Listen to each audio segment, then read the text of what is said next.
right, welcome to OverBoost number 10. OverBoost is a podcast interview series featuring discussions with speedrunners about their history in speedrunning, gaming, and the runs that they're passionate about. I am your host, PMC Trilogy, and with me today is Pete Dorr. Pete, how are you?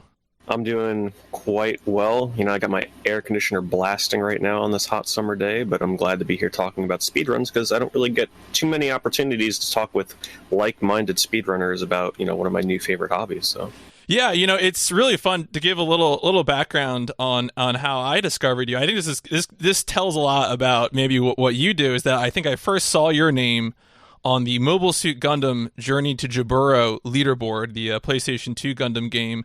And then the thing that made me click on your stream when I was browsing the retro directory on Twitch one day was that I saw you, I saw Smuggler's Run, and I saw Splits, and I said, well, I have to click on that stream.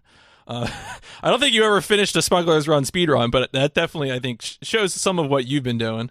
That is a very brutal speedrun. Yeah, I have to give credit to I think his name is Spark City, that had the world record on that. I watched his run and I'm like, man, that seems doable. And then I started playing it again because it's a very nostalgic game for me. And I'm like, holy moly, this game is a heck of a lot harder than I ever remembered it being. And then I know you popped in and you were showing interest, and I'm like, wow, I just never expected anybody besides myself and that original runner to have interest in Smuggler's Run, so it's kind of cool to see.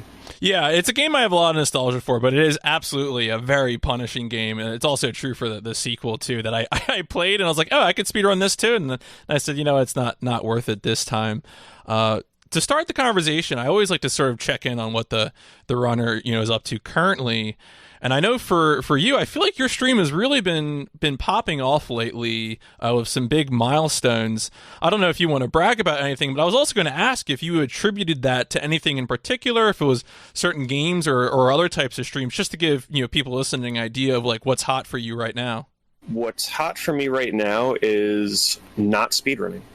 It's actually really funny because I was actually getting really addicted to speedrunning, right? And you know how that is. When you first get into speedrunning, it's like it's an addiction. It's like, oh my goodness, I'm never going to be able to play games any other way now because all I'm thinking about is just running a timer, you know, improving, getting better personal bests. And I was getting pretty obsessed with it in the last year. And I'm like, all right, I got to scale this back, right? Because you got to be respective of your viewers that may not be in the speedrunning. Because I am like true variety, where I'm doing casual, all genres, all systems, speedrunning, non-speedrunning, and I do get people that tell me, they're like, yeah, look, speedrunning is not for me. You know, I can't watch somebody beat a game over and over and over and reset over and over. And I'm like, I respect that. So I said, all right, 2020, we're going to do things a little differently. We're going to scale back the speedrunning. I'm going to really try hard not to do as much. And I went like 3 months without doing any speedrunning. And I'm sort of relapsing right now lately. Because I've been having viewers pick games for me to stream, and one of them was Gungrave on the PlayStation 2. I'm really drawn to PlayStation 2 speedruns, and when I finished that game, it was a really quick game. I'm like, this would be an amazing speedrun. So I spent an hour, or an evening rather, speedrunning that, and had a lot of fun with it, and that reopened my speedrunning desires again. So I started looking into other runs like Eternal Ring on PlayStation 2, which is a From Software first-person RPG. Had a lot of fun with that. And then most recently, actually today, right before even coming on to record this, I was dabbling a little bit in a game we're going to be talking about tonight, which is ICO, my favorite game of all time. I was actually kind of practicing that for running a little bit. But yeah, my stream, thank you for asking, by the way, and acknowledging, yeah, my stream's been doing really well, and I do attribute that to not too much speedrunning, right? It's a delicate balance of finding how much is too much when it comes to speedrunning on a variety channel, and how do you balance that with casual playthroughs. And it was very obvious to me that most people do prefer casual streaming, but I can't deny my love for speedrunning. So sorry that was a little long-winded. But... No, that's perfect, because I think what you're saying is especially when you're streaming for an audience, you need to find the right balance for yourself of what you want to play, but also, you know, as someone who is doing it for an audience, you do want to find that balance for the people who are watching you. You know, what is it that they want to see? And this is actually a really good. I was hoping you would do this, because you gave me an excellent segue. Normally, I would start these interviews by asking how you got into gaming, but you already made a very good 30-minute video called How I Became a Retro Game Collector, which answers most of those questions in terms of, picking up from your family and things like that. So I figured for this interview, the best approach, considering that, that my regular OverBoost listeners are going to be coming from a speedrun-centric perspective, and maybe they've seen you before. Maybe they know Pete Dorr as the guy who got, an Atari Jaguar run-in or a Sega 32X, or more recently, the Panasonic 3DO, Dr. Hauser. So they've seen you before, and they know you do a wide variety of games. And I was hoping that maybe for that audience, could you just talk briefly about sort of your history, I guess, being public with gaming? And so I think what I mean primarily by that is YouTube. I don't want to limit to YouTube, because I feel like when I've looked up what you've done, I see a lot of things on YouTube, and I see videos from conventions, things like that. And so I was hoping that maybe you could clue in regular OverBoost listeners to what does Pete Dorr do outside? What was Pete Dorr before speedrunning? Before you got addicted to speedrunning, what was it like? Right. So just early on, I had always sort of gravitated towards such a young age. I always gravitated towards the really weird consoles, right? Like my first real console was a Sega Genesis, and I always loved playing platformers on that thing.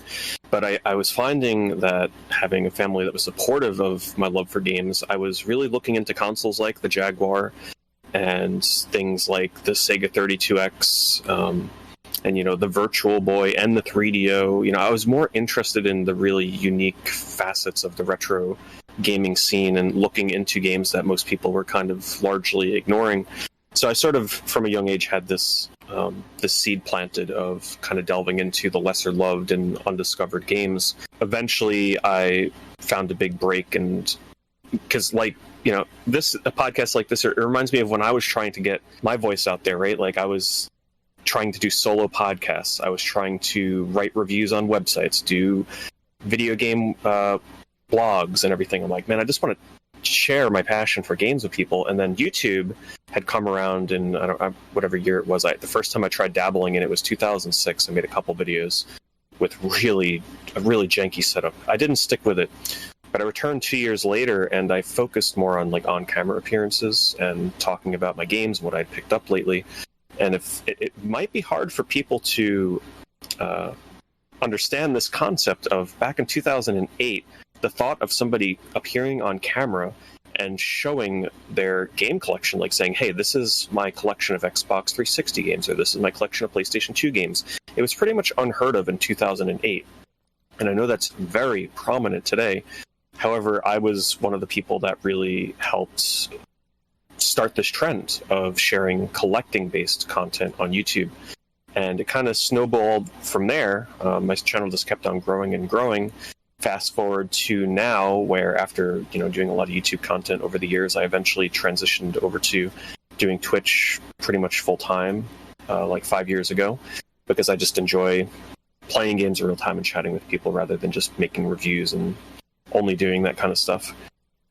And my history at speedrunning is really kind of funny, because I remember people would always ask me, what do you think about speedrunning? And I said, there's no way in hell that you'll ever see me speedrunning a game. I mean, why would I want to beat games fast, right? I want to take my time and take everything in with these games. And I remember I started watching GDQ a lot more around then, which was about 2016. I started really getting into games done quick, 2015, 2016. And after I think the second or third year I'd watched it, I'm like, I need to give this a try, right? There's something magical about speedrunning in the sense of community around it. So the first game that I looked into was Splatterhouse, the arcade version. And at the time, I had a version on the FM Towns Marty, which is a really obscure system from Japan. And do you have an FM Towns Marty? Yeah, I do. I shouldn't be surprised, but also, yes, good. Yeah, it's quite the console, right? Very, very delicate, very expensive. And I had Splatterhouse in that, so I'm like, all right, you know what? Let's give it a try. So I started practicing on that thing, and kind of hurt because I was really bad about getting the emulation for that running with MAME, because I usually never use that kind of stuff. So I was kind of mad that I was having frame rate issues, and I just couldn't figure it out. So I said, all right, forget about it, because I didn't want to destroy my Marty, constantly resetting it over and over and over. So I said, all right, let's drop Splatterhouse for now. Let's look for another game. I got into a game called Skylar and Plux on the PlayStation 4, which is a 3D platformer. I beat it casually, and I just said to myself, let's just look at the speedrun. I'm curious to see how these people are beating this game in 30, ish minutes. And I watched it, and I was like, oh my god, and it was history from there. Because then I started glitch hunting, and then I started running, and I found out what was so addicting about speedrunning. The small little community built around the game, the glitch hunting aspect, and feeling that sense of pride when you find something that helps the game in a meaningful way. And then, of course, bettering your times, and it just snowballed from there after that game. Sure. No, I think you described that's part of what makes speedrunning, I think, so fun and able to keep with it for a lot of time is because there's so many ways to change gears and still be involved, whether that's community organization, just grinding out runs, glitch hunting, switching games, switching genres, doing all sorts of things. I was curious, a statement I like to ask runners is, do you feel like you have a mission statement? I think you just said that you really do a wide variety of things, and that's something you value about speedrunning. But if I did ask you, do you have a mission statement in speedrunning? Do you feel like you have an idea of that? Yeah, so my idea behind speedrunning, and people always ask me, like, what's the appeal behind it? I always like to prove that just because you can buy a game and beat it in 30 minutes, an hour, like, you never have to be done with it, right? People are always like, oh, I can never speedrun, I would never have the patience. And I always tell those people, I'm like, listen, you don't have to commit, all of your free time to speedrunning a game. Heck, what I love to do is pick up a game, play it casually, and then maybe for that night, that same night, or the next night, or just that weekend, or usually just like a day, just speedrun it a few times. Go through it, try and beat it as fast as you can, and you kind of just throw up a timer. It doesn't need to be anything serious. Just throw up a timer and see how low you can get your time. And suddenly you have this game that maybe you bought for $20, $30. And instead of getting an hour or two out of it, you're now getting 6 to 8 hours of enjoyment out of it, and you don't have to stick with it. Speedrunning doesn't have to be serious business. It can just be something that you throw up a timer and do. And I know a lot of people kind of get intimidated when they come to a stream and they see a timer. They're like, oh, here we go again with the speedrunning. But for me, that's the most powerful part about speedrunning is just how much more longevity I'm able to get out of my games just because I decide, well, let's just see how optimal I can get this in a day or two. And then, maybe drop it, return to it a year later. Yeah, I think that's a great point because I think speedrunning really can become a framework for you to ask questions about a game. And through that, you often discover so much about the structure of the game without even ever having to talk to a developer or anything like that. Or about, in some cases there are glitches and exploits, in which case you learn about the structure of programs, which is perhaps a different thing, but also, an excellent lesson to learn. So I want to get a few takes before we start diving into some of the specific runs, because I think some of the specific runs, what's going to be nice about, I think, this interview in particular is because we're going to spend more time talking about different games, it's going to give us a bunch of looks into sort of different ways you can approach a speed run and the impact of someone picking up a game and running it. But before we get into that, I did want to get your hottest takes for your favorite and least favorite runs that you've done. When I say that, I just mean that, like, you enjoy or you really felt like, I did this, but I don't enjoy it. I don't really want to do it again. Mm-hmm. What would be your picks for that? Oh, boy. Well, I know you've done a lot, so... Yeah, I actually counted my runs before this interview because I was like, man, actually, how many runs do I have on speedrun.com? And it's not actually all of them. So I'd say my favorite speedrun, and it's another one we're going to be talking about today, is Sonic R. That is by far probably the most fun and the most time I've ever invested into speedrunning a single game. Another one that I really enjoyed was Klonoa, Door to Phantomile, because that's another sort of childhood game of mine that I loved getting back into when the community had recently broken it wide open with some glitches, so it was always kind of fun to see how that evolved. In terms of... and also Dark Cloud, another one of my favorite runs that I wish I could do more speed runs of, but oh my goodness, it takes too long. That's a long run. It's a long run, but the thing, I just want to say this, I love RNG in speedruns, especially RPG speedruns. It feels like gambling in a way. And not that I'm like addicted to gambling or anything like, but it kind of scratches that sort of dopamine itch, right? Where you get that split and it's like, oh my goodness, I just saved 2 minutes because of RNG luck. You know, it can be really exciting. And Dark Cloud is a speedrun that goes for like 8+ hours where it's nothing but RNG and skill. So it's kind of addicting. In terms of least favorite speedrun I've done, there's been some that I haven't been a big fan of, but one of which that is certainly probably the hardest for my viewers to watch is a game called Space Giraffe from Jeff Minter, the creator of Tempest, the Tempest games, or at least Tempest 2000, which he's most well known for with the visualizer. That is a really, really nauseating, trippy, psychedelic arcade game that most people, when I play that, they're like, all right, I'm out. I'll see you next stream. So yeah, that's probably like one of the weirdest and worst I've ever ran. I feel like I need to look that up now. The way you're describing it reminds me of that Super Nintendo game that PJ ran one year. It was like Mohawk Jack, or what was that called? But it's a similar idea where it's just sort of visually difficult to comprehend. Yeah, I mean, to be honest, though, with my runs, like, I always run a game for a reason.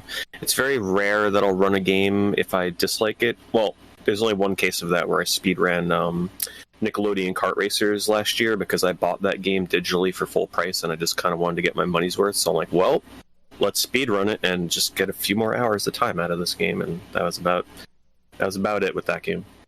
Yeah, I mean, I think you've said it several times now. Sometimes, you know, you spend time completing a game and you almost feel like you need to do something with that skill set that you've acquired, that, you know, you're able to go back and record a few speedruns or ask those questions or take it a little further. And, you know, sometimes it's almost out of spite, but sometimes it's because, you know, you want to take the lessons that you've learned and really, really apply that. But let's start digging into some runs here. As I said, we got 6 runs that we're going to get through. I'm just going to go pick them and go through. I think the first one that I wanted to discuss with you is Bubsy 3D, which is a game that I know has a reputation for being a bad 3D platformer. Having now watched a few other people do casual plays of it, I feel like its reputation is not quite fully deserved, but I'd be curious to hear what your relationship is with the game before you came to the point where you decided to speedrun it. Yeah, my history of Bubsy 3D is pretty kind of like a roller coaster because I had never played it before, and it was probably about 3.5, 4 years ago on Twitch, I finally did my first casual playthrough of it, and it was pretty miserable, not gonna lie. I mean, playing that game blind without any kind of semblance of an idea of where to go in some of those levels can be really brutal, because that game does not have a good sense of direction in certain stages. However, as much as I was hating that game, I was also finding that I was appreciating certain aspects about it because of the time that it was released was one of the earliest 3D platformers that was still trying to figure out how to handle camera controls in a 3D space. You know, yes, there was jumping flash, but the game handles platforming completely different because it's in first person. So there's certain luxuries that game has that Bubsy 3D didn't have. And of course, people probably know the story about how Mario 64 was coming out around the same time. Obviously slayed Bubsy's approach to how it was handling camera work and movement. But I never hate a game simply because, well, it didn't do something quite as well as another game did. So I tried to approach it very objectively, and I usually get a lot of flack for this, but I actually think that Bubsy 3D has some of the most accurate jumping mechanics in a platformer, and I know that probably just made a whole bunch of your viewers just click out of this audio because they think I'm just straight up lying, but the way that it handles jumping, it sort of tilts the camera in an upward position and looks down, and you can see your shadow very visibly to see where you're going to land. And I thought that was actually handled with a lot of finesse in terms of an early 3D platformer. It's certainly is a little unforgiving with judging distance on jumps, and of course enemies can be really brutal. But I think my first casual playthrough of that was mostly anger, frustration, joy, elation, because the later levels, I think I got stuck on the final boss for like at least 2 hours. It was really aggravating. But then after I finished it, I had the same experience with that I had with that Skylar and Plux game. I'm like, let's just, I just endured playing this game for, I don't know what it was, 8 to 10 hours or something over the course of 2 streams, 8 to 12 hours. I'm like, let's just check out the speedrun. I want to see how they're beating this game in a half an hour. So I watched Author Blues' run, and I was like, wow, this is really impressive. Suddenly Bubsy 3D actually looks like a competent game. So I'm like, you know what? I'm going to make this my first real speedrun. And by real speedrun, I mean, let's actually stream all of my practice. Let's stream all of my attempts. Let's get splits going. Let's get all that stuff going. Because the previous Skylar and Plux game, I kind of just locally recorded on my PS4 and uploaded the time. Didn't really. I was almost scared to stream it because I wasn't sure how my viewers would be receptive to speedrunning content. But Bubsy you weren't sure how it was going to fit in. Right. So Bubsy 3D, I just went all the way, and I learned that game as a speedrun makes it infinitely better than a casual playthrough. Just trying to do everything as accurate as you can and moving without, wondering where to go. It actually made it an amazing speedrun for me. Yeah, I think that's a good point, is that I think this is true especially of games that have some ambition, and the ambition doesn't always match up with execution, is that when you're able to sort of see past some of the gaps in execution of design, it really can patch things up for you. And I think that's very true here. Now, so you said this is the first, that you considered sort of your real attempt to dive into streaming speedrunning. Did you feel like right away that you were going to try and challenge Author Blues' time and get the record? Because I think that you eventually did have the record for a period of time, but I wasn't sure if that was the goal from the get-go. Right, yeah, so I don't think I was thinking of world record right off the bat. I was just kind of like, well, let's see how close I can get. Let's just see what kind of best time I can get. But the more and more I was playing it and the more I was practicing it, I was actually starting to find little tiny time saves here and there that were a little bit better than what the record was doing. And it felt really good, right? The sense of this small community, which was pretty much me, Author Blues, and Nick's Report. Nick's Report was the original router and glitch hunter for the game who was largely responsible for Bubsy 3D being the speedrun that it is today. So I sort of went into their little bubble and little circle, and I started contributing more safe or more optimal ways to go about some of the skips in that game. And I'm like, wow, this feels good. I'm actually contributing something here. And the more and more I started improving, the closer and closer I was getting to the record, I started pushing for it. And I think that was the final nail in the coffin that really cemented my just total addiction to speedrunning, because you don't really know how good it feels to speedrun until you take down a semi-long-standing world record, right? You take it down and you're like, oh my goodness.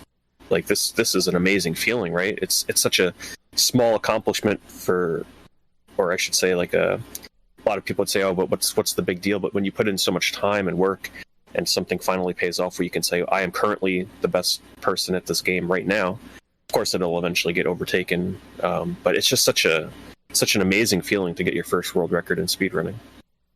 Yeah, I think it's really good too, because it also, it's paying off for hard work, and also it's the sense of just, I think, improving the game, because I really always just love to emphasize the collaborative nature, in addition to the competitive nature, because now what I've done, or what you've done in pushing down the time for Bubsy, is show that road for other people who can come along and discover the run and further improve upon it. As a historical detail, I wanted to mention, so I usually will watch PB videos and other videos when preparing for these interviews, and in the middle of your PB video, which was record at the time, Author Blues does raid you, which was very, very fun. I'm very glad now that Twitch VODs have the chat saved, because I get to see Author Blues coming in the middle of the run and be like, "Oh, you're doing really well." And, it's not only is it preserving the run, which is cool, but also it's preserving that community, which is really good too. I wanted to ask if you had a favorite bit of tech in the game, and also if you want to highlight a favorite optimization that you discovered, I'd love to hear about that as well. So the thing that I'm probably most proud of in that game is there's a very infamous skip. It's granted it's been 3 years since I've speedran Bubsy 3D, so forgive me if my memory here is a little off, but there's an infamous skip in one of the later levels where you have to get lined up in a very specific way, and you jump into a propeller that shoots you up, and you get stuck underneath a platform, and then the momentum that is building up underneath that platform between, Bubsy being stuck under it and the propeller kind of pushing Bubsy further into that platform, sort of builds up over time, and then when you eventually move out from under it, it'll shoot you up in the air.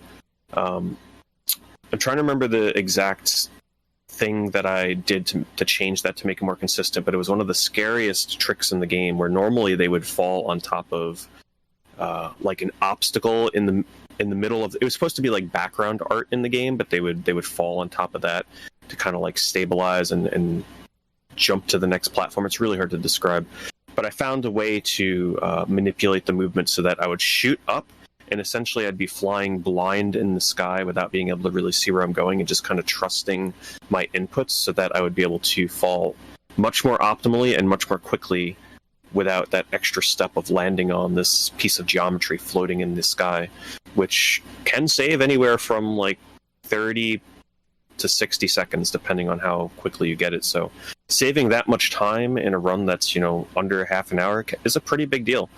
And that was one of my more bigger finds. Other than that, I just found little shortcuts like, okay, it's faster to jump over this corner, and that'll save you like a few seconds here and there.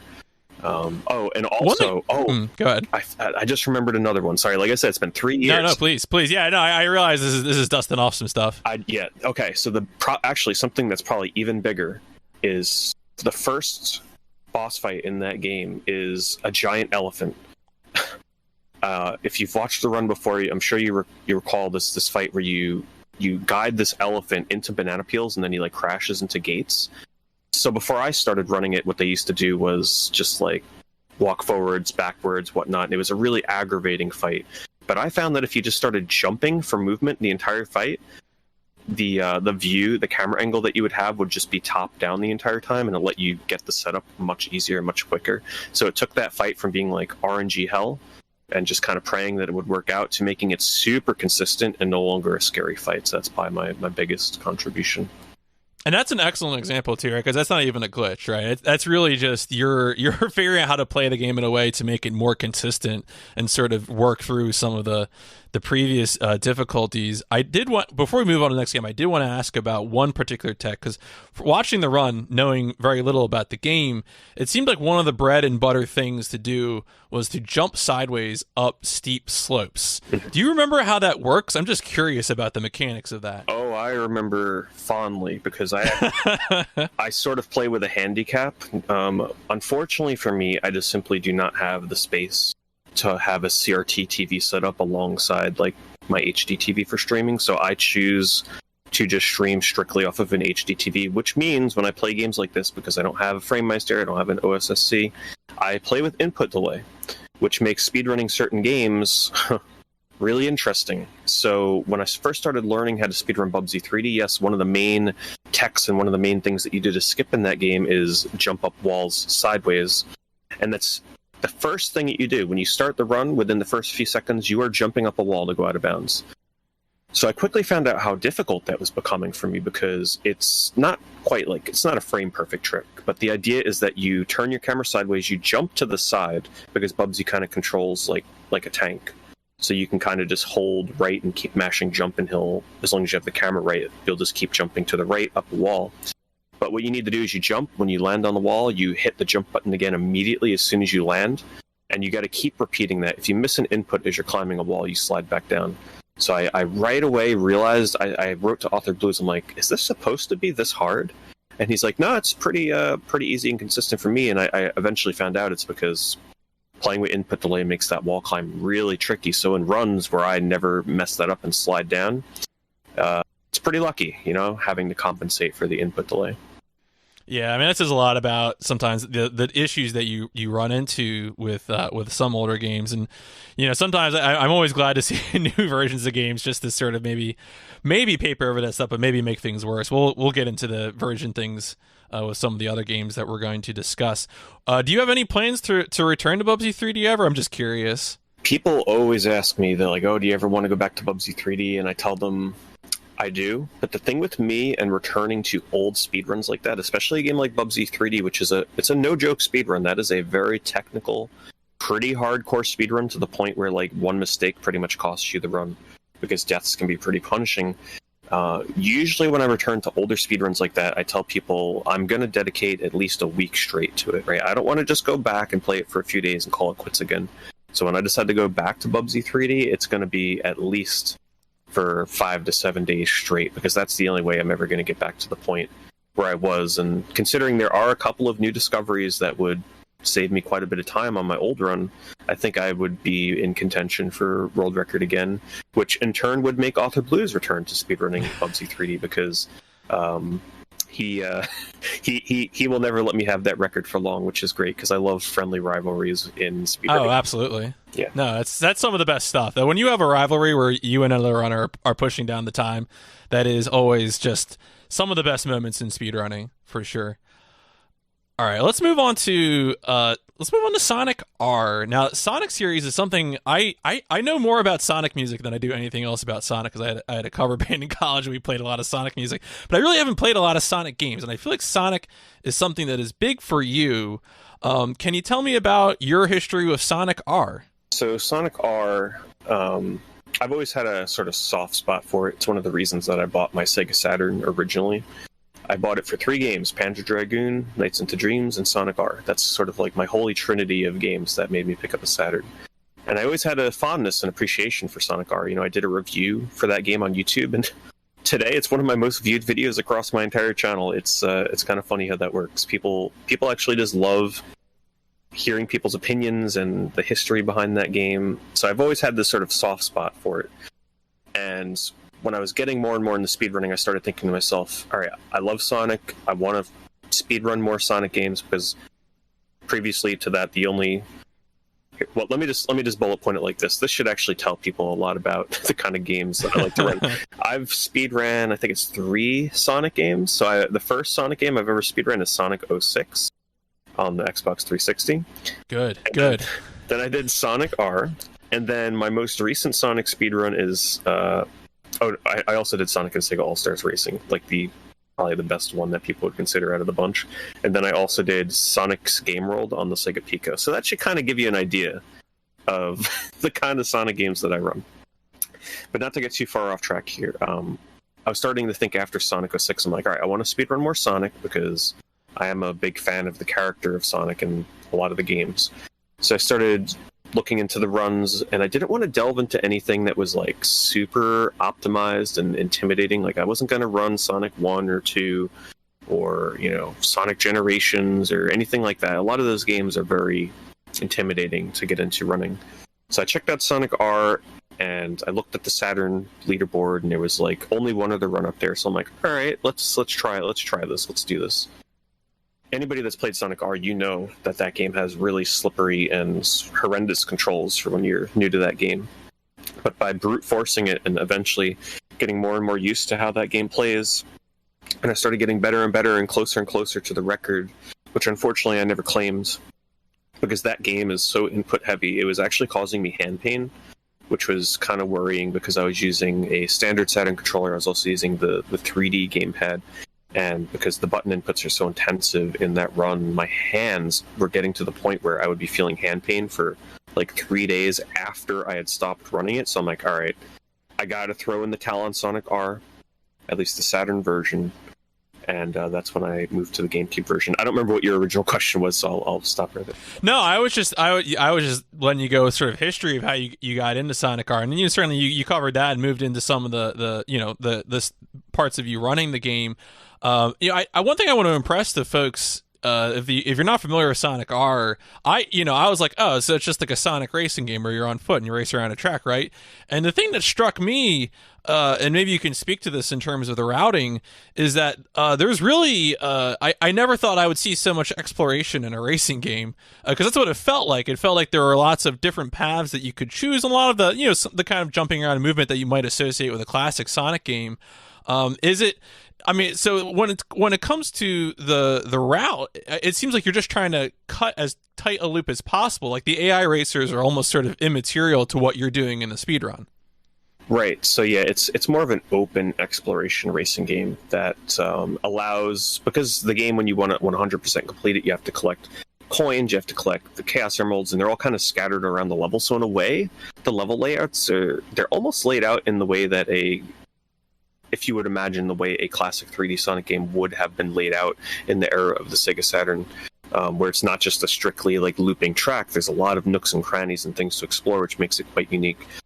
And the more and more you play it, the more and more I find that the controls in Sonic R are the most satisfying I've ever played in a racing game once you get used to them, because the way that game handles drifting, you have to drift. You have to use the shoulder buttons to turn sharply. Most people that play it casually, they just use the D-pad or the joystick and they move around, and yeah, they're going to have a horrible time. They're going to laugh about it. They're going to curse at the game. It's going to be really hard for them to play. You have to get used to cornering with the shoulder buttons, because that gives you more control, and a lot of the tech in that game actually involves drifting into walls and off of walls. And more recently, in the past year, it was actually discovered that if you, say for example, drift right into a wall, so you're holding the right shoulder button, and that's drifting you into the wall, but you're actually holding the opposite direction, so you're holding left on the joystick and you're holding the right shoulder pad, so you're sort of like having this clashing drifting to the right but moving in the left direction. That actually gives you a slight increase in speed, and that was something new that was found out for the run, so it sort of rejuvenated Sonic R speedrunning to the point where we were finding all new ways to run the game. And now, go ahead. I was just going to say, I eventually switched over to the GameCube version, which made running the game a heck of a lot more convenient, because it is a little bit easier to control than the Saturn version. Yeah, from looking at the leaderboard, I noticed that it seems like the GameCube version is the most popular for running. One thing I wanted to ask about, I didn't watch any regular any percent. I noticed that it seemed like your runs were focused on Saturn and GameCube any percent, no out of bounds. Is there particular reason for that preference? Is the any percent stuff not worth it? Any percent is kind of a meme, because what you do in any percent is you immediately just try and clip out of bounds as fast as you can, and then you just run around in circles a couple times and finish the lap. You finish the race. So yeah, it's kind of a joke. It's mostly luck. There's not too much skill involved. Once you know the setup for clipping out of bounds, it's just praying that you clip out of bounds as fast as possible, and you just finish the game that way. So there's really no running around the tracks, skill intensive turns, oh, you missed that ring, your run is dead. There's none of that. It's just run into this corner, wiggle your stick back and forth, hope you clip out, run in a circle 3 times, and move on to the next track. So yeah, any percent, kind of a joke. I'm not sure if I'll ever pick it up personally, because it's just a completely different kind of run. Right. Yeah. No, I sometimes games have mechanics that make the base 80% category sort of ridiculous to do. Now, I noticed your PB for the GameCube any percent no out of bounds is from January of this year, so it's something that you have revisited more recently than Bubsy. Do you have plans to try and get the time down further again? Because I know you said this causes you some hand issues, so obviously you want to be careful about how you approach it, but I imagine if it's your favorite speedrun. Yeah, so usually how I approach Sonic R is I tend to take long breaks from it, because yes, playing that game for extended periods of time does cause me, I preemptively wrap my fingers with band-aids so that I don't get blisters, and then of course I start this is the only run that really does this to me, because of how much it hurts my hands to keep mashing on the shoulder buttons and the joystick. I will go back to it. I usually take extended breaks from it, and when I do come back, like I mentioned earlier, I don't just come back for a few days. I come back for a week straight at least. That way I can derust and then just start hammering out and start grinding the runs. I have a lot of time left to save. This is the highest I've been on the leaderboard in terms of having world record within grasp, but I will say the record holder, who is a very young speedrunner, he is really good at the game and has continued to push it as pretty much as low as it can go. So world record to me, I feel, is sort of out of grasp now, because I can't grind the game quite as much as he does. It's to the point where if somebody submits a run to that leaderboard in a individual level time attack stage, I noticed this because I follow the game. Whenever somebody submits a run that beats the current record, he will spend the time to beat their time, so that way when he accepts their would have been world record run, it's actually second place, because he beat it already by the time he accepts your run. So it's he's very competitive in that way. Oh, wow. Yeah. And when he put the game down for several months and he saw that I started running again and I was getting pretty close to his time, he picked it right back up and lowered the time. So it's one of those competitive kind of leaderboards where, world record is definitely going to be really hard to get, but it's fun, right? Competition's fun. And if it works, oh yeah, absolutely. if it wasn't for him, the run would not be where it is now in terms of continuing to push it lower. All right, let's move from your favorite speedrun to what I believe is your favorite game of all time, ICO. Is that right? Yes. So how did it come to be that ICO is your favorite game? What is that experience? Well, pretty much stems back to when ICO. So for those that don't know ICO, it's part of the Team ICO series from Fumito Ueda. So if you know The Last Guardian, Shadow of the Colossus, ICO is the first game developed by that team. And I played it in a demo disc in a PlayStation magazine, and I instantly fell in love with it before the game came out. I beat that demo like a dozen times before the game even released, because ICO for 2001 was super ahead of its time in terms of atmosphere and immersion. The sense of scale in that game was unparalleled at the time. There was no HUD, it was just the game, no life bars, no indicators, no menus. The camera was a sort of cinematic experience where you pan the camera around the environment rather than pan the camera around your character. Everything in that game in terms of the layout and the design of trying to escape the castle was to scale, so it sort of had this epic feeling where everything was interconnected. In the beginning of the game, you'd be able to look out into the distance and you would see areas that you'd be visiting hours from now, often, hidden behind the mist and the clouds, and eventually you'd come there and then you'd look back over the hills and you'd see like, oh wow, I remember being there hours ago, right? Stuff like this never existed in PlayStation 2 games back in 2001, so it was sort of this very magical experience of feeling super immersed in a simple game of just trying to escape a castle with a girl that you find locked away in a cage, and it just always stuck with me. I mean, that's just me trying to encapsulate my favorite game ever in a nutshell. Yeah, no, right. I'm sure you could go on for much more. So at what point, now this is I think a common refrain for some people. I don't agree with this, but some people feel like if you pick up a game as a speedrun, you can never go back to playing the game casually, or that it will somehow degrade or negatively affect the experience of it being your favorite game and playing it. What made you pick it up as a speed game, and do you feel like it is? I mean, from you gushing about it now, my guess is the answer is no. It's still your favorite game. But when did you pick it up as a speed run, and how did that decision process go? Picked it up as a run about last year because one of the versions of the game, when it runs in 50 hertz as opposed to 60 hertz, with the PAL version, allows you to use a glitch that lets you leap further than you should be able to. So you can use that to exploit and skip through very large portions of the game by utilizing certain jumps that shoot you up into the stratosphere in that game to get places you're not supposed to. So I thought to myself, well, I don't really quite want to give up my experience of playing this game casually yet. So if this version of the game is allowing me to break it in ways that I cannot in the PlayStation 3 North American version, it's a different experience. It's if I can play this speed run and just skitch and glip and skip and no, glitch. I like it. skip and glitch my way through half of the game and beat it. That won't ruin my experience that I can have with the normal non-glitched version. So I was kind of satisfied with that. But what I was also finding was some of the tricks were so difficult that I was starting to get aggravated with it, right? Like that's a fine line that I try not to cross, where I never want to take a game that I love and get aggravated with it because the speedrun makes it more frustrating to play.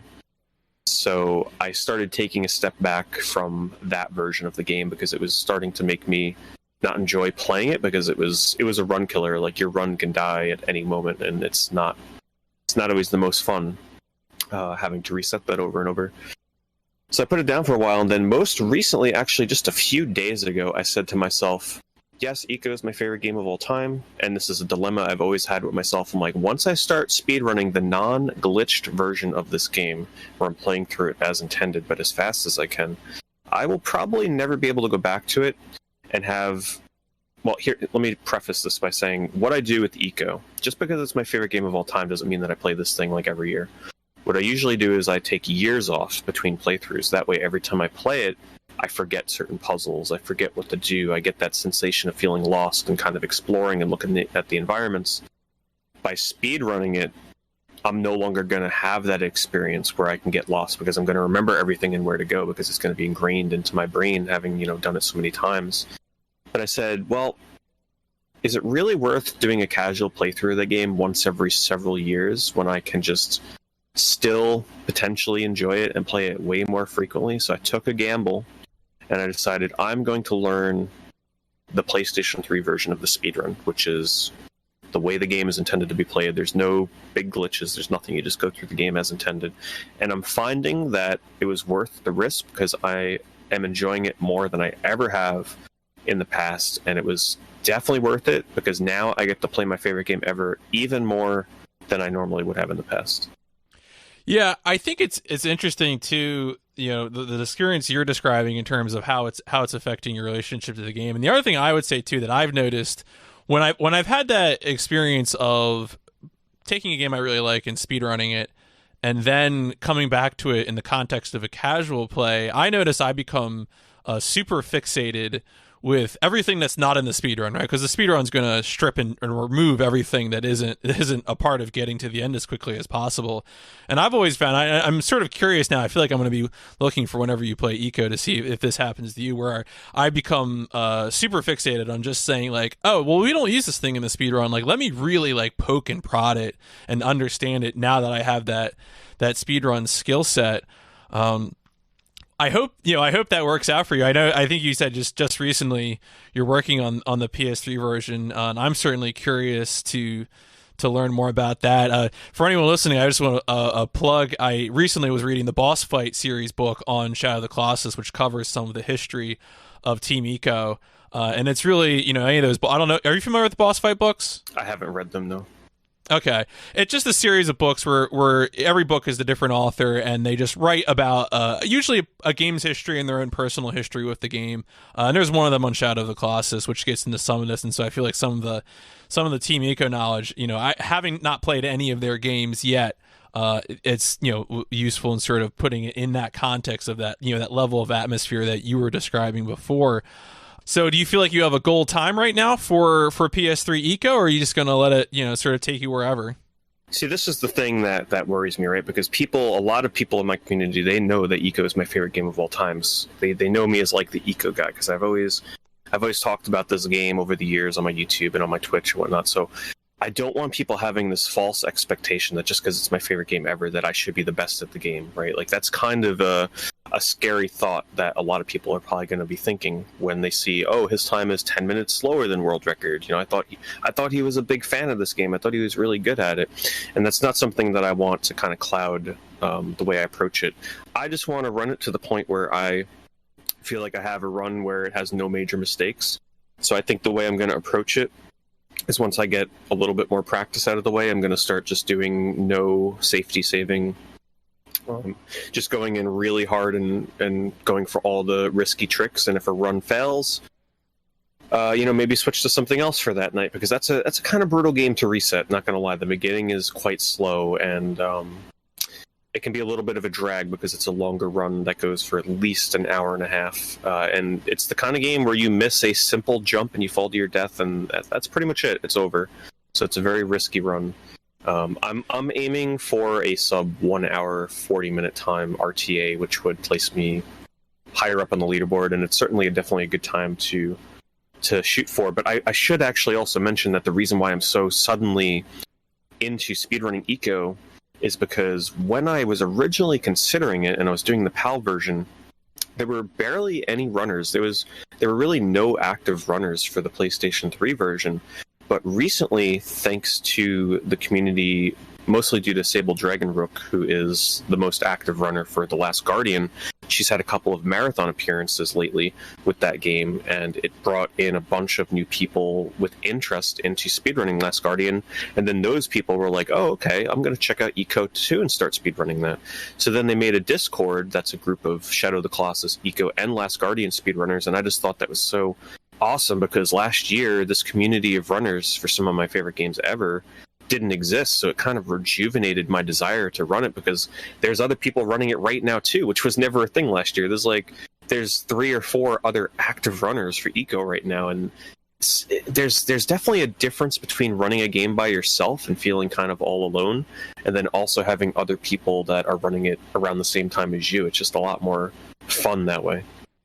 Yeah, no, I think it's irreplaceable to have that resource. But at the same time, I do also think what you said before in regards to your goal setting is also spot on, which is that because of your personal relationship with the game, you know, making the goal a personal goal in that it's a run you're happy with is absolutely the best approach. You know, you never want to become fixated on feeling like you have to get a record time and having that be a barrier to you know, enjoying running the game.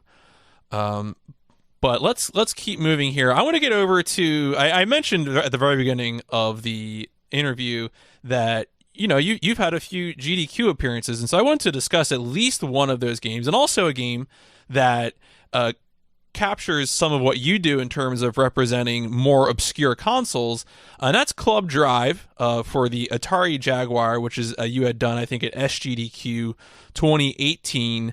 I know from watching your How Did I Become a Retro Game Collector video that the Jaguar was something you did have back in the 90s.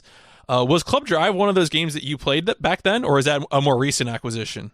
I had that one from when I was younger, but I never really delved into it too deeply. Like, I remember playing it. Well, first of all, this is a very early, almost open world driving game, if you're not familiar with it. It's a very primitive looking, sort of like that Race Driving series, if anybody is familiar with that. It's just a very primitive, boxy, no textures racing game with really janky controls. But the thing that really sets it apart is this quirky sense of humor and the open world aspect, where instead of just racing on tracks that are like looping or point A to point B, it gives you open environments to explore. So like the first level in the game is you're actually in somebody's home. It's called Jared's Pad, I believe was the name of the level. And you're just driving around somebody's house in a scaled down sort of like Micro Machines sense of scale. And you can go into the kitchen, you can go into the bathroom, you can go into the TV room. And there's a cat, the infamous Club Drive cat, which is just this orange box that looks like a loaf of bread with a elongated tail just sticking out the back of it, and a box for a head and two little boxes for ears. And when you ram into it, it makes a meow sound. Just this it honestly looks like somebody sat down to create a game for the first time and just whipped out a couple of rectangles and called it a day on making a cat. But that's kind of what makes Club Drive so special for me.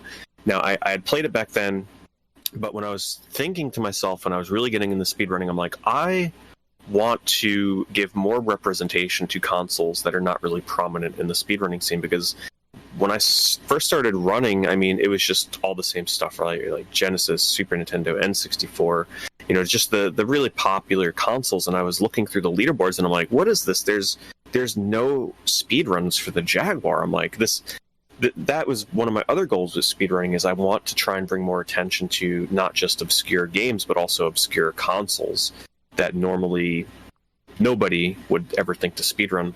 So the Jaguar was my first focus, and I picked up Club Drive, and I was like, oh my goodness, this would actually make an amazing run, because there's a lot of things that could go wrong. There's a lot of clench moments, and I think having clench moments, meaning like, you know, viewers are on the edge of their seats because if you miss this one trick, the run is over. I think that's really important for a run, and it's kind of hard to find those moments sometimes in racing games.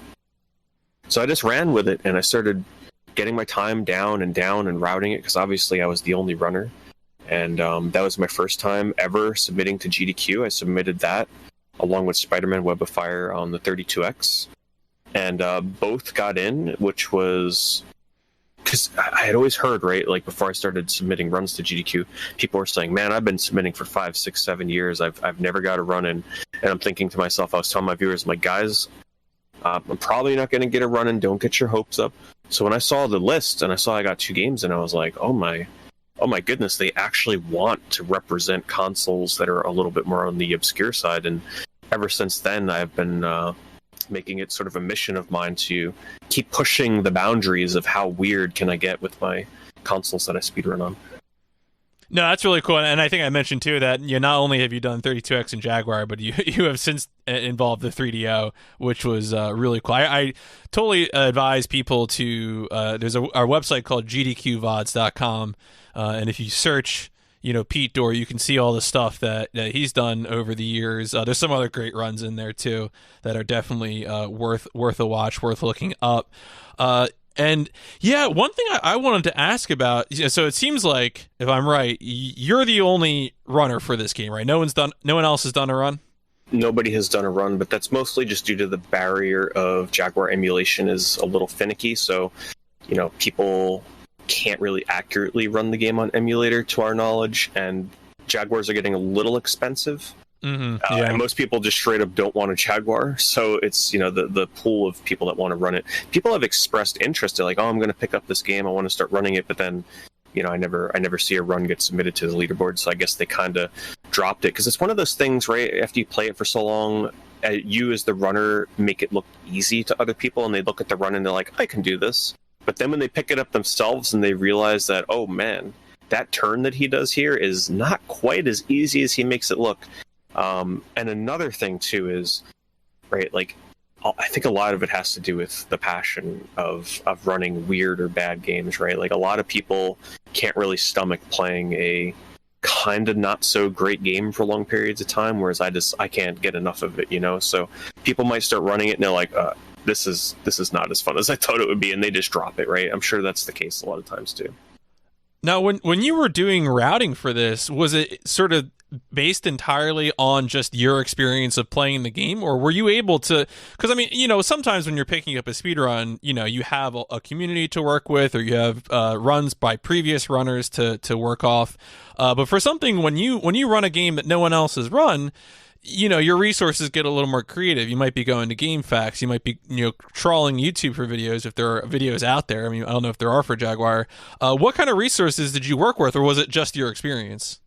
It was all my experience, because this game is the type of game where even if people were playing it casually, it's not the kind of game you'd really try and push the boundaries on, because it encourages exploration, and a lot of people really struggle with the controls. So, watching somebody else play was never really too helpful. And I did find a list of times here and there from people that they had posted, like, oh, I beat this level in this time.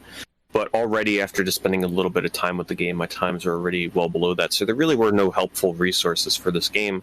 But this also helped me find out that I really enjoyed, and let me look at my history here to make sure that this is correct.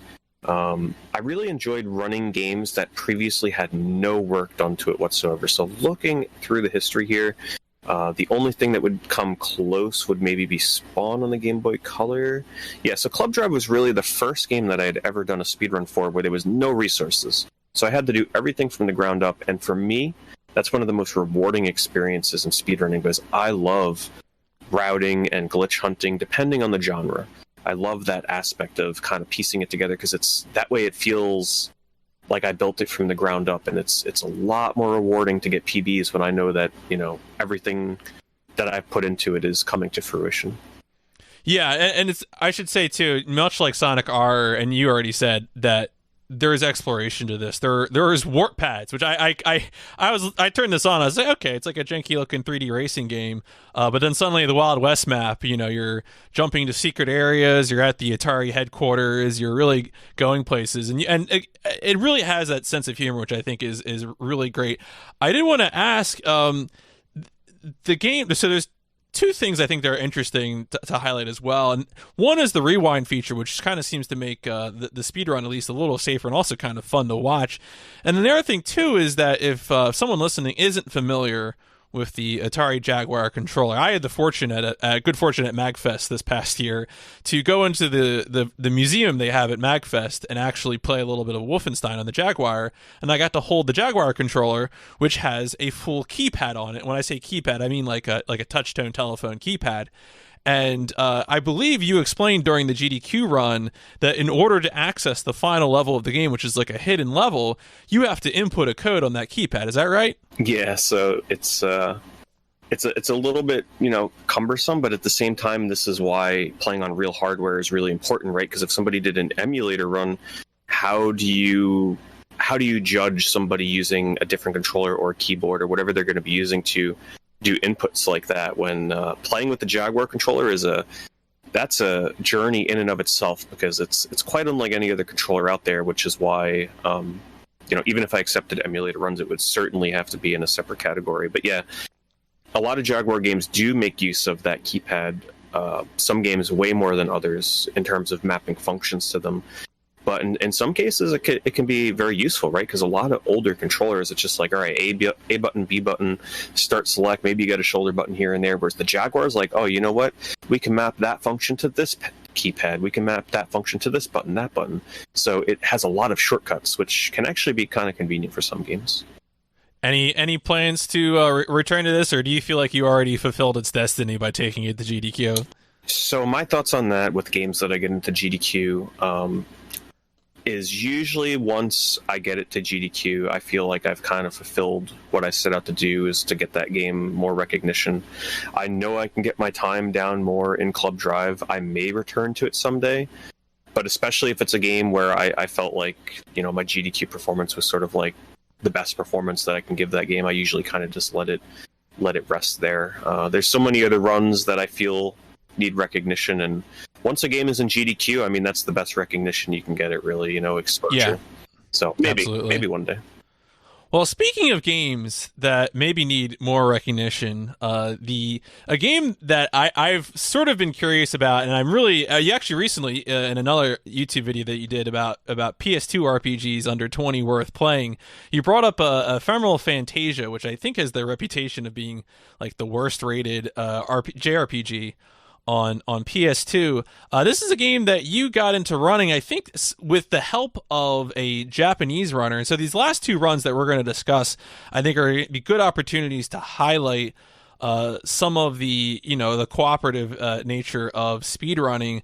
Can you talk about your history with Ephemeral Fantasia before you got into speedrunning it?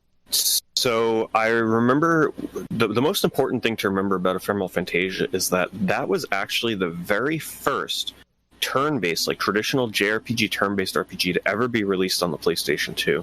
So at the time when that game came out, I was as a PlayStation 2 owner, you know, there were RPGs like Summoner, there was Eternal Ring, Evergrace, stuff like that, but there were no, an Orphan, but there were no like Final Fantasy style RPGs. So I remember being really starved for that kind of game on the PlayStation 2.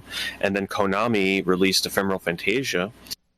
I remember renting it, and it was a mixed experience, because this is a game that gets a lot of hate over how little it holds your hand. There's a time element in Ephemeral Fantasia where there's an internal clock always running, and if you're just a split second too late, you can miss adding a permanent character to your party or advancing the plot. The game really doesn't tell you where to go and where to go, what time to be there.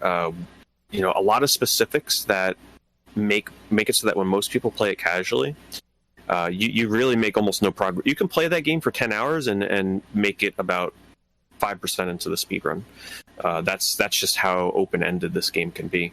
So I remember enjoying the open world nature of the game. It has a really big starting town. I remember liking the comedic nature of it, where you play as a sort of like a traveling bard who is also a thief, whose guitar talks to him and has a lot of remarks about the people that he meets on his journey, and then you sort of get trapped on the island in a time loop and you have to try and break your way out of it, is the main premise of the game.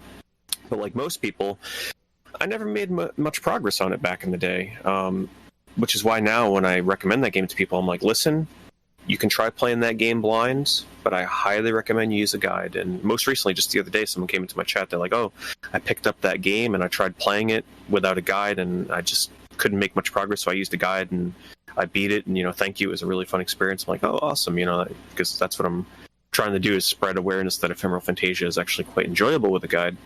But without getting too far off track, how did I decide to speedrun this game? I held sort of a competition on my stream where I had 3 different PlayStation 2 RPGs where people would sort of donate bits or whatever to a certain game they'd want to see me speedrun. So I had Dark Cloud, Ephemeral Fantasia, Digital Devil Saga, and Shadow Hearts. And I never expected Ephemeral Fantasia to even come close to winning. I just put it on there as a meme, right? Like if somebody just felt like donating to the worst PlayStation 2 RPG. Who would donate to the worst PS2 JRPG? No one. No. Little did I know, my community, apparently a lot of people want to see me speedrun the worst, one of the considered worst PS2 RPGs. So in the end, it was pretty much I think it came down to $1 difference between Dark Cloud and Ephemeral Fantasia. So the nice guy I said, all right, I'll speedrun both games. So then I had this dilemma of, oh boy, the only resource for this game as a speedrun is a Japanese run of the game. So I looked at the video and I started taking notes, And one thing I've come to learn over the years is I love taking notes for RPG speedruns. It's just one of my favorite things to do. So I didn't mind that aspect. And I was starting to watch the video and play at the same time. And I got to a point in my run where I was practicing on stream, and I couldn't advance. Something happened with the time of day, and I was like, uh-oh, I don't know what happened here. I don't know what to do. So I said, all right, guys, I'm going to have to put this down. So I came back to it another day, and lo and behold, all of a sudden in chat is the Japanese world record holder in my Twitch stream. And I'm like, oh my goodness, because, I hadn't really reached out to him prior. The only thing I had done was I went onto his PlayStation, or his world record run on his YouTube video, and I left a comment, and I said, wow, very nice. I watched the whole video to kind of get a sense for the run. And I said, how long have you been running this, blah, blah, blah. And I kind of left it at that. He replied with a nice long reply, very obviously translated in Google Translate, and why that's important I'll get to in a second. And kind of left it at that. So I guess he took the time to click my channel. He's like, oh, someone's interested in running Ephemeral Fantasia. Let me find their Twitter. So he must have followed my Twitter. And he saw that I posted one day that I went live for Ephemeral Fantasia, and suddenly he's in my chat. And I tried conversing with him, and he's like, I pretty much know no English. So this person from Japan, who totally did not need to bother whatsoever with trying to help me out, took so much time. Every day that I streamed this and made attempts and practice, he was there for like 5+ hours a day. And any question that I had, I would write it out to him in chat, so that way he can take it, and he would translate it in Google, so read what I wrote, and then he would write back and translate it back into English and post it in my chat. And luckily, I also had a viewer too that can help me translate on the fly instead of having to use that method all the time. But it was this amazing across the world effort of, Google translating back and forth between the Japanese runner, and he's trying to teach me some of the hardest skips and tricks in this game. And let me tell you, without his help, I would have never finished a speedrun of this game, because certain things I just didn't understand. Didn't know how he was doing it, didn't know how tight the route was, and this game has a extremely tight route because of the time of day. You're running around, and if you're 1 or 2 seconds late to get to your destination, that's it. Your run is kind of almost pretty much dead. So it was just an amazing experience that I love sharing, because people are always kind of intimidated by Japanese runners, right? They're like, they'll never want to help me, right? Why would they ever want to help me trying to speedrun this game and using their route? But man, what an unforgettable experience. And I remember it was so bittersweet too, because I was learning the run, and I was getting really close to eventually completing my first full run of the game, because it's a really hard run to complete. And I remember right before that, he was like, I'm not working right now, but I'm about to start working again, and unfortunately I won't be able to join your streams anymore. It was just such a bittersweet moment. I felt like I went on this crazy journey with this guy, dedicating at least 15 to 20 hours trying his hardest to help me learn this game that apparently only me and him love. Now, I hear you. I just want to echo what you're saying, because I had a very similar experience running the PlayStation 1 Armored Core games, where a Japanese runner really took the time to tell me about things that I never would have found out either. And so I think the lesson is, language barriers be damned. If you have someone else who has an interest in running the game, be patient and, enjoy that connection over running the game. I think that's really the lesson here. I mean, because there's lots going on this route, and I think from me watching it, there's so many parts where you had to be there at the right time of day in order to get the route to progress, to get the time loops that you're going through. And it was just very, very tight, a lot of it. But I'm really glad you're able to share that story. Now, I think right now you ended up only being able to finish a single full run. Obviously, you had done stuff before in terms of attempts and working up. Finishing a full run itself was a lot to work up to. Even before getting to that first finished attempt. Have you thought about returning to this one? I know it's a long run. RPG speedruns. You're talking about 6+ hours minimum. Yeah, I've always had thoughts of returning to this run, because I know I can do better, right? So the world record is just over 5 hours, and my run is 8 hours and 40 something minutes, right? So it's a huge difference. But there's a lot of factors that go into that because there's a lot of RNG. For example, you have to play dominoes, and my segment of dominoes, because there's a way that you can easily get a lot of money in the game by winning and saving at dominoes. It just keeps growing your money over and over as your earnings increase. My dominoes segment was like over an hour because you have to win 5 times in a row without ever losing. Whereas World Record just does it. They win all 5 in a row, and I asked him, he's like, yeah, that was just super lucky. So I got really unlucky winning dominoes, and I spent like an hour on that segment. And there are some brutal later fights in that run where it's like 3 boss fights in a row. And if you lose, and it's very easy to lose in one of the later phases, you're losing 30, 40 minutes and having to retry it all over again. And later in that game, random encounters, you're so under-leveled, it gets to the point where if you get into a random encounter and you fail to flee, you can pretty much just wipe your party and lose another half an hour of progress, which was the case of what happened in my run. But because of the brutal nature of that speedrun, I was just happy to finish a single run of that game. I didn't care what my time was, but the nice thing is if I ever go back to it, the time save will be pretty immense. But derusting an RPG speedrun is a big time commitment, especially a game where it's a really hard run to memorize. So I'm always going to have notes because it's always a lot of this, okay, run to the end, run here at this time, run here, run there, rest for 5 hours, rest for 7 hours, run here, do this, get this item, rest for 10 hours. So trying to memorize that route, almost impossible, which makes it a very intense speedrun, right? It's one of those runs where I can't just chill back and read my chat because I always have my face buried in notes, and you can't make mistakes, right? So there's this one, just as an example, there's this one sequence where your movement and the time at which you arrive in places matters so much. I call it the millisecond gauntlet, where you spawn in this castle and you have to make this trek to another part of town, where if you make a single mistake, which costs you anywhere between 3 to 5 milliseconds, like let's just say that you bonk a corner on a turn and you lose half a second, that's pretty much all it takes for you to not get to your destination in time. So every time I arrive to my point of destination, I have about a millisecond to spare. And if I fail it, the run is, it could die. You can make a safety save, but you have to optimally bring up your save menu and save without screwing up your movement whatsoever. So if I make a poor safety save in positioning and I reload it, it can just be impossible to continue the run. Just as an example of how brutal this game is as a speedrun. Yeah, it's really not kidding around. All right, well, let's get a pleasant chaser here as we're finishing up on our 6th game here. This is a game, actually, I'm going to take one more opportunity to plug another one of your videos that just came out, which is the Xbox Memories, because you discussed OutRun 2, which is a game I primarily remember as an arcade game. I had a good fortune to run into a lot of cabinets back in the day, but also, more recently, this was I have probably spent more time watching your stream of you playing OutRun 2 than maybe anything else. It was really, really fun when you were getting into it. Can you talk about your experience with OutRun 2? Yeah, so I, previous to playing OutRun 2, I never really played much of the OutRun series, and one day I decided to check out OutRun on the Sega Ages Switch version. I was like, okay, I never really played OutRun. They just released this, let's check it out. Let's see what it's all about. I know this is a very popular series.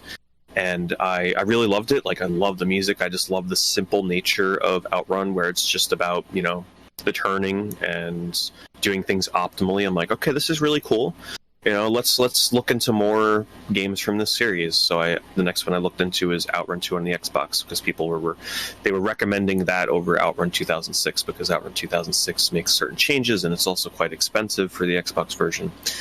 So I started playing OutRun 2 and I just fell in love. I was like, oh my word, I can't believe that it took me this long to find this series, and I couldn't get enough of it. So, it's a very short game. You know how OutRun works, where you just, you go through different routes, and going from one route, you can finish it in under 10 minutes easy. So it was the kind of game that encouraged repeat playing. So I said to myself, why don't I just start speedrunning this? And the nice thing about speedrunning it is it has a very accurate in-game timer, so I didn't even have to worry about splitting or nothing. It's like 3, 2, 1, go. The timer just starts going, and 6-7 minutes later, you're at the finish line. Boom, there's your speed run. It's like the easiest game to speed run ever.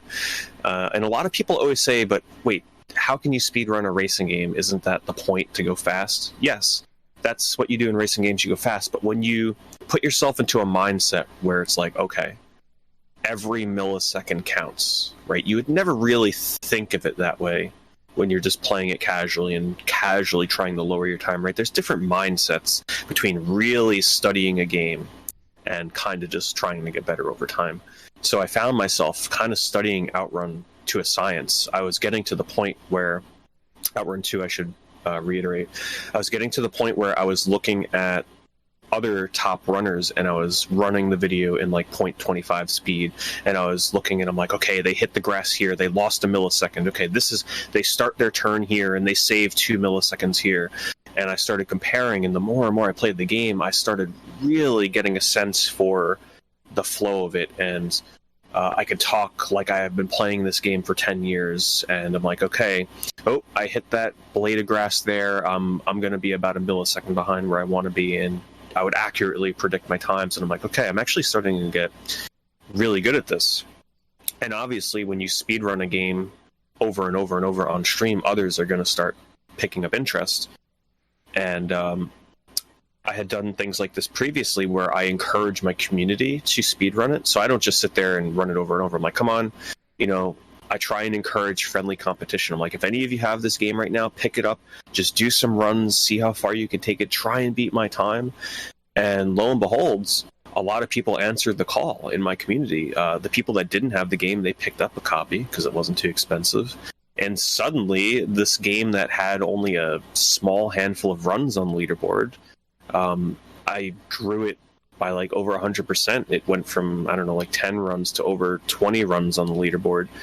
All people from my community, everybody having friendly competition and trading screenshots in my Discord of like, oh, look at my new PB. It was really wholesome to see everybody kind of congregating at the same time around this one game. And it helped because I made a tutorial as well, where I broke down, a 5-minute run into like an almost 1-hour video of step-by-step talking about, okay, this is how you want to do this turn, that turn. So it helped introduce people into my mindset as well for that. Yeah, it was really awesome. I think, as I said, I was watching the stream, but then I was also in your stream Discord as well, and I saw a lot of that activity. And when researching the run now for this interview, I recognized, a lot of the regulars from your community on the leaderboard. And another thing I wanted to highlight too, besides just encouraging, members of your community to get involved in speedrunning the game, is that also because the game has such an accurate in-game timer, I don't know if this was you as moderator who did this or if this was someone else, but for times outside of top 4, video evidence isn't even required. You can just show the final screen with a screenshot.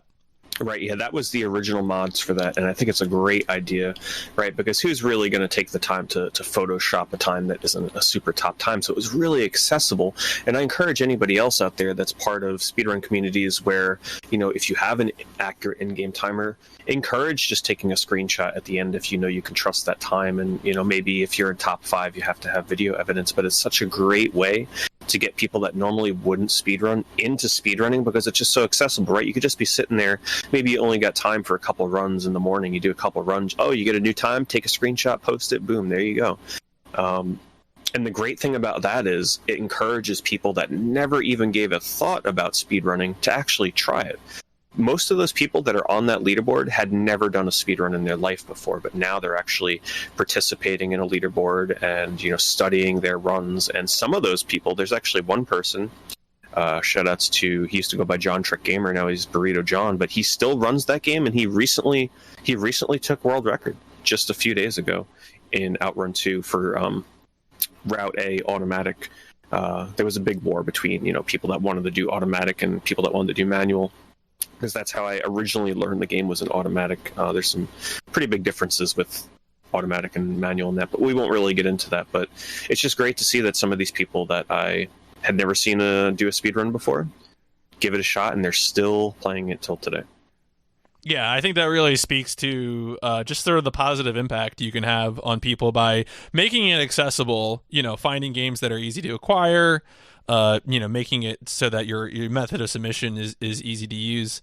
Really just gets people going. It gets more people speedrunning, which is just exciting. I think that, kind of put a point on our discussion of games.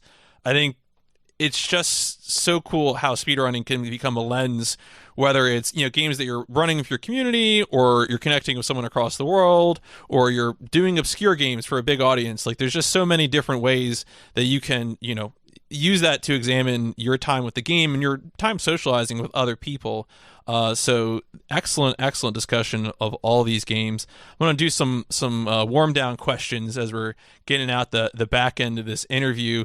I do like connecting the interviews with some tissue together, where I'll ask my previous guest for a question from my next guest. And so the question that you have received from Egdisis, who was my previous guest, is, broadly speaking, what is the silliest game that you have ever played? Oh man, yeah. Sorry, Egdisis didn't know who he was giving this to. So, I've played so many silly games. I'm just trying to quickly go through my mind here. Okay, I think I have a, maybe not the definitive answer, but this is definitely one that would be up there. So it's a game that only came out in Japan on the Wii, and I may get the name of this wrong because it is a Japanese name, but I believe it's called Sachebon Reina. It's a game that was a very late release in Japan, where you play as, you don't play as, but it's a game that only sold like 500 copies or something stupid. It's known as being one of the worst selling games of all time, and that probably is one of the reasons, because it's a game where you just use motion controls to play with a cat in a Japanese office that it's like a minigame compilation. So one of the minigames, you're like dodging a cat that's jumping at you in the office that's trying to hug you, and then another time you're a cat on the back of a car racing down an alleyway in a city with like a Ghostbusters type vacuum, and you're trying to suck up ghosts, and then the next moment you're walking on a tightrope across a valley with like a deadly drop below. It's just such a weird, strange game that I don't quite fully understand because it's all in Japanese. But yeah, it's a really weird one. You can find it if you just search for Reina, Rena, Wii, and you can read up on the history on it. I just thought it was kind of interesting because it's one of the worst selling games of all time. The worst selling game on the Wii by far. Just a very strange game.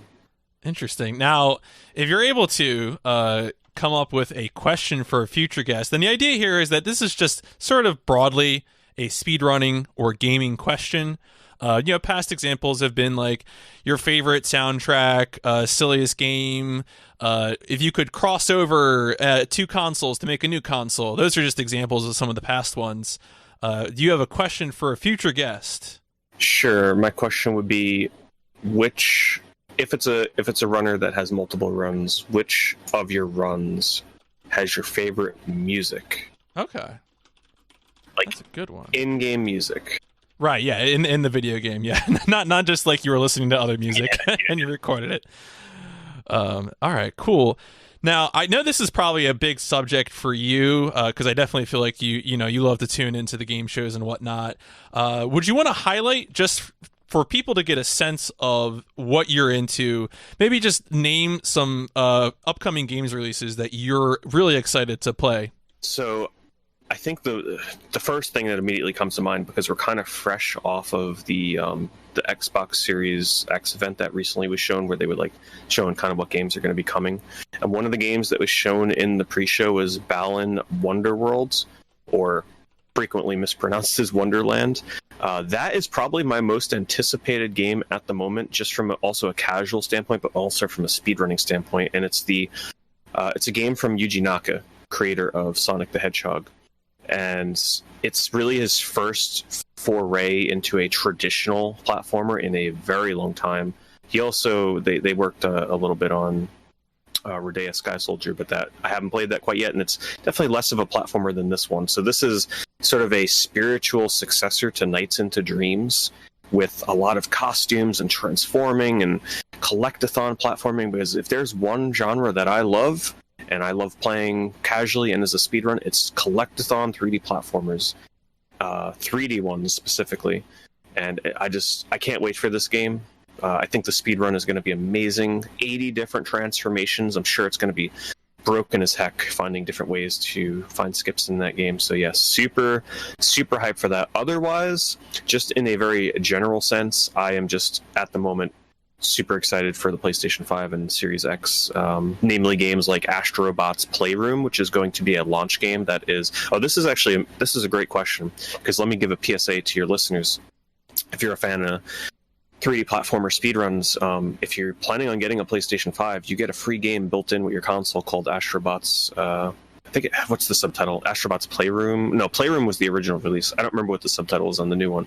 But it's a little 3D platformer that everybody's going to get, so I'm hoping and expecting that the speedrun community, everybody that gets a PS5, is going to hop on this game day one, and we're going to find ways to break it and run it and just get that leaderboard filled with entries, because everybody's going to have it.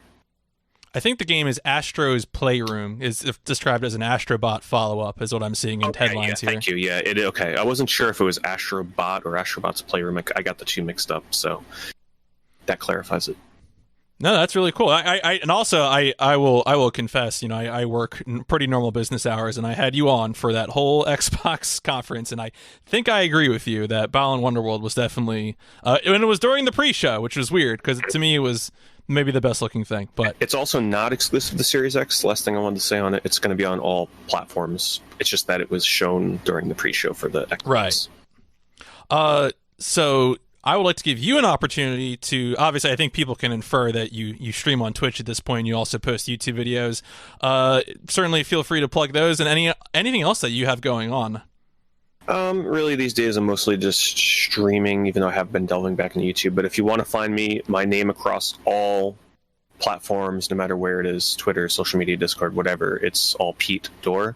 And make sure it's common to misspell my name. It's Pete Dorr with 2 R's. Not 2 O's, so DORR, all one word. And that's where you'll find me everywhere. I'm usually streaming every day, and I'm always playing weird and obscure games casually, speedrunning. You never kind of know what to expect from my stream.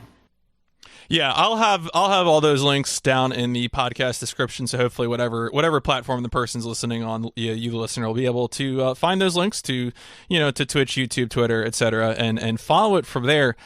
Pete, thank you so much for giving me all this time and all your years of experience. It's really cool just to see the wide variety of experiences that you've had with speedrunning.